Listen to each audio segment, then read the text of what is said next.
Welcome to Manage to Engage, the podcast from clearandopen.com. Dedicated to the evolution of you, because businesses grow when people do. Serving leaders, managers, and people who will be, helping you reach excellence in your work and achieve your personal goals at the same time. Sign up for the free course at clearandopen.com. Skill you can train. Attitude is a bitch.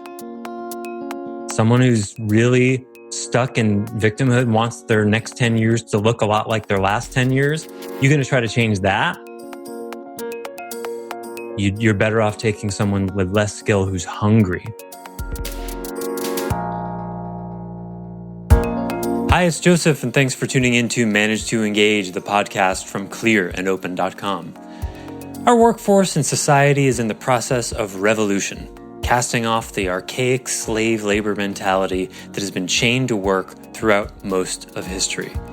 And this cycle of conditioning only breaks when the manager says no, instead of offering the deeply craved but seldom asked for salve of accountability to their people. Today we're going to wrap up this series on what people really want by asking a bigger question: what is something your people really need to grow, even if they don't want it, and how can you give it to them? I offer weekly member webcasts, online courses, and mentorship at clearandopen.com because it's my truth that with the right tools, anyone can eliminate the people, money, and time problems holding them back in business. And I share parts of these webcasts and courses on this show because I want to help you too. If you're enjoying the show and learning from it, I'd love your feedback. If you're listening to the show on an Apple device, all you have to do is open the podcast app, view the full description of the episode, and click the link to leave a rating and review for the show. Thanks so much for listening. Let's start the show. Harkening back to the tragic history of work stuff and the history of slave labor, can you start to see how on one level, even though I make a big kind of, I ham it up and get dramatic about it, the reason I do that is in part because this goes against thousands of years of conditioning. This is what it takes to break the slave labor mentality. Remember, doing a good job and working hard for its own sake being somehow a way to build character. This is an idea that goes back to the mid-19th century only. Before that, work sucked. And if you had to do it, your life sucked. And you needed to figure out a way to not have to do it. And some of the best ways to do it was to claim you were related to some god in one way or another, and that you should own land and have other people working for you. That's the history of our world, right? So this is a kind of revolution where I'm saying cast off your slave labor conditioning. And if you're a boss, your willingness to accept slave labor conditioning. That's where it begins. Because the employee is happy to be the employee victim and say, well, I guess I got to have a job. I have to have a job. And you seem like one of the most benign slave owners around. So I guess I'll work for you. Where that has to break is where the manager says no. And this is what Michael Gerber does in the E-Myth Manager book. No, you can't work for me. I won't let you. You got to work for you. What's your vision for this job that you have or your department inside my vision? So yes, the arrangement is you have to serve my vision, but I'm requiring you to have your own vision inside that vision. Like imagine the king and queen of a castle, right? And there's the outer walls and they span, 500 acres. And then there's little domains. There's the blacksmith's domain and there's the swordsmith's domain and there's the farming and each of those people, they've got to have their own dreams, and it has to fit with the king and queen's dream because that's the nature of the agreement, but they have to have their own dream. So if I were a king in such a situation and I said, okay, well, hey, Mr. Smith here, you're the best farmer around.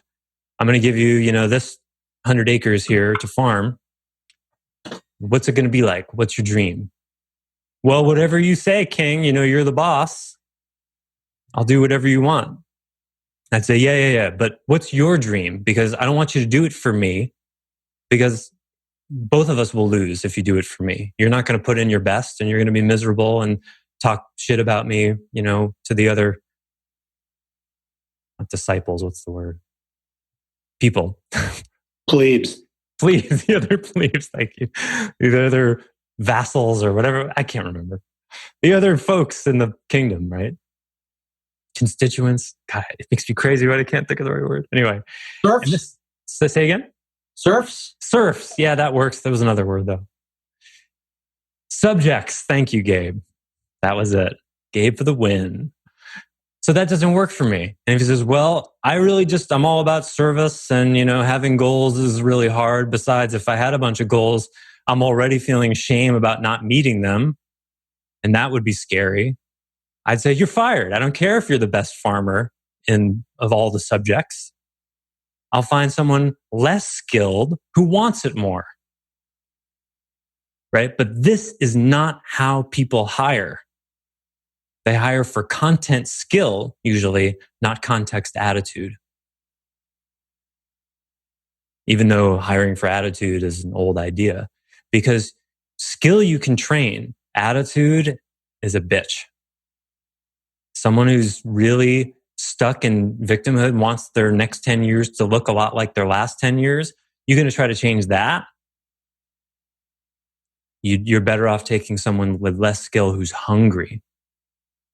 How to find that kind of person in an interview is another topic maybe we'll talk about one day, but I've done podcasts about it. So I've been talking for a while. Questions, comments? You said a minute ago that this idea about working to do a good job and to become something better is only about 150, 200 years old. Does that square with what you said in a recent, either a podcast or a blog about the people that in somewhere in our history, people worked for a set of values? Was the working for values predate the thing about work? And it's a good question. I didn't think about that. The living under a set of values, I don't know that fit into work until the 19th century. Okay. My guess would be that it didn't, because work was seen as just this inherently bad thing that you just had to do. I have a hard time believing that, one people would conquer and enslave another people, and that other people who were devout Christians, Muslims, Jews, whatever they were thinking, okay, well, we're slaves now building this pyramid. We might as well use it as a vehicle for our spiritual advancement. I'm sure some people did, but most of them probably were like, this sucks. Okay. Yeah. Because the cultural conditioning around work was bigger. Okay. But that's a really great insightful question, because now we have the opportunity to put the two together, right? You can live under a set of values, whatever your values are. They're going to have to fit into the business's values if it's someone else's business. But you can have your subset of values, and you can use work to embody those values better. I mean, think about it. This has not been possible in the history of human consciousness. This hasn't been possible. I keep wanting to disagree with you, and there's nothing to disagree with. Thank you for owning that authority projection. I know, because I'm sorry to burst in with that, but I'm realizing some things lately. Anyway, it's very much in my nature not to want to agree with this kind of thing. And it's very much in your nature what? To not want to agree with this kind of thing. No, it's in the nature of your conditioning. Okay, yeah. Calling that your nature gives it a lot of power, Sam. Be careful. Okay, thank you. Certainly my conditioning has brought that about. And holy cow, if there's just not really a lot to argue with today. Sam? So Sam, is this get you jazzed up though? Well, it's a funny thing for me, because I intellectually understand it, and I see the progress that I make through enacting these things. But I still have some kind of latent resentment when people tell me how things are. This is weird. So sometimes I'm right? Because there are people in the world who are full of it. Sure. Sometimes They're not. But my go-to is definitely not to dig it. Well, Sam, if it makes any difference to you, I have that part in me that thinks that about me and what I teach as well. I spent about a half an hour talking to my therapist last night, hoping she would tell me I was wrong about some things that I really wished I was wrong about, that I wasn't wrong about. So reality is a bitch. You don't have to like it. You don't have to jump in whole hog plus postage, like my coworker used to say. I love that expression. It will patiently wait for you to come around to it. But the sooner you do, the better it is for you. And hey, you can always go back. You can always go back to the old way of dragging yourself through work and resenting life and bosses or whatever that is for anyone. With any change that you're making, just try it out. Right? That's why Clear Workspace says try it on so many times. Just try it on. I don't want people to believe anything that I'm saying. I just make a compelling argument, not so that you'll believe it, so that you'll try it and see for yourselves. And if it doesn't work for you, it doesn't work for you. Half of what I say, I don't know if it's absolutely true. I'm experimenting and trying this stuff out too. If you have employees, spend some time deeply thinking about what they need. Deeply thinking about what they need, not what they want, not what they say they want. What do they really need as people to grow? And sketch a plan to give it to them. And this could be just a couple of sentences. Now, I haven't spoken explicitly about it today, I don't think, but accountability is something that people need but don't want. Accountability is something that people need but don't want. So often when managers avoid accountability, they're giving themselves what they want, which is avoiding an uncomfortable conversation. They're giving the employee what they want, which is to be let off the hook. But the manager's not getting what they need, the business isn't getting what they need, and the employee is not getting what they need because they're not growing. Or they don't belong in that job, and their dream job is next door waiting for them to show up. Firing someone is a great example of giving someone what they need, not what they want. But it is what they need. And most of the time, people eventually get that. I've been fired more than a couple of times. It was what I needed every time. Would I have chosen it? Did I enjoy it? No. But I'm so glad it happened because it's what I needed. And that's what a mature human being can do. They can surrender to what they need. Children, you have to say, no, you can't have the ice cream until after you eat the broccoli because they can't discern between need and want. So the parent does it for them. Where are you still acting like a child? Where you want your ice cream first? We all have it. I have it. I work on it every day because like I was just saying to Sam, I'm accountable to following my own teaching. So I can't eat my ice cream first.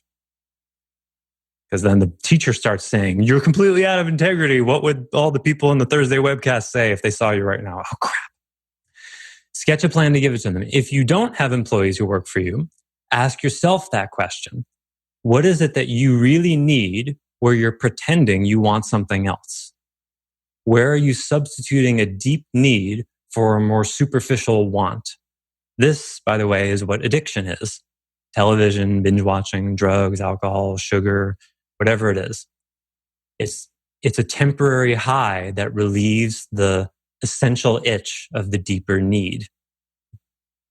And if you resist that temptation, every religion and spirituality has a version of this. In Christianity, it's a lot about resisting temptation. If you resist that and get curious and go, oh, I'm craving sugar right now. Oh, I'm craving chocolate right now. What is this really about? If you eat the sugar, you will not find out. What is it really about?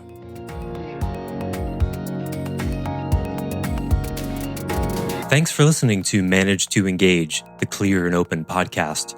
Join us next week when you'll be a little bit closer to who you're destined to be. Until then, know that Clear and Open is dedicated to the evolution of you, because businesses grow when people do. If you want to help the show grow, I'd appreciate you leaving a rating and review on iTunes. All you have to do is open the Apple Podcasts app, view the full description of the episode, and click the link to leave a rating and review. Or you can go to clearandopen.com/review and it will bring you to the right place. If you're looking for more support on your journey, head over to clearandopen.com for even more tools, articles, and free resources. Thanks so much for listening. Bye for now.